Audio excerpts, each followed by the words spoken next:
На пазарот во Штип земјоделците ја започнаа продажбата на сезонските расади, нудејќи разновидни култури како пипер, зелка, краставици и модар патлиџан, одгледувани со месеци труд и посветеност. Тие велат дека производството започнува уште во зима, во контролирани услови, за да се обезбеди квалитетен расад, подготвен за пролетната сезона.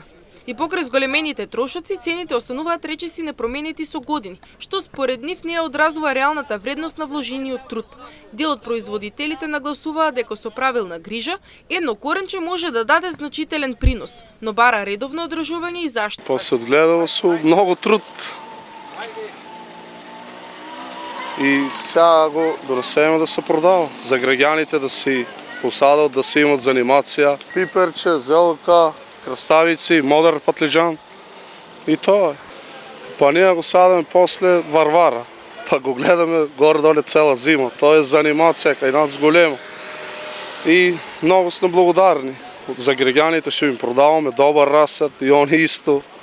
Зависи ако одгледуваш добро, го работеш, едно стабло, едно коренче мислиш. Пипер, па може да ти даде кило и пол, две, значи најмногу. Па треба да го вадеш, да го прскаш помалце и така. Најбитно е да откако ќе го дада по 10. Краставичките малце поскапи, по 20. Исплаќа ли се? Мора, знаеш како е стандартот во Македонија. Земјоделците се децидни дека и покрај тоа што едно коренче може да даде и до неколку килограми плод, тие се соочуваат со слаба исплатливост и незадоволство кај купувачите поради цените. Дел од нив се подпираат и на традиционалните методи, користејќи сопствено семе и природни средства за заштита, но велат дека работата останува тешка и неизвестна. Се покрива, се ваде и се така натаму.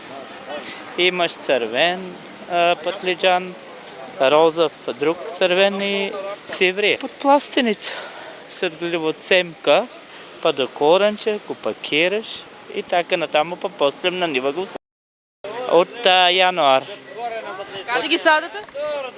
Во лејана струја, значи со парно, се садат, после се расадуваат пак и така на. Сега ги наплаќаме по 10 денара, ама им е скапо. Народот е таков.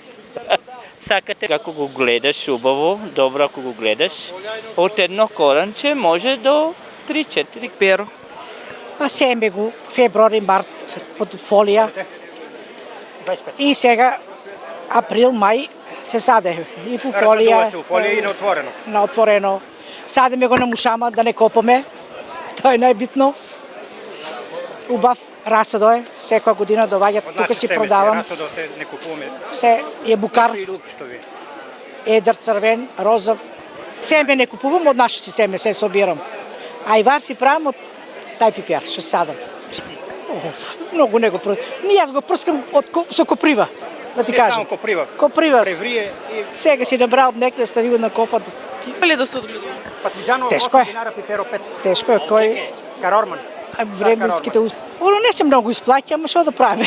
Земјоделците додаваат дека интерес има, но купувачите се почесто се одлучуваат за поевтини опции или купуваат во помали количини. Сепак, земјоделците остануваат посветени на традицијата и квалитетот, надевајќи се на подобра сезона и поголема исплатливост.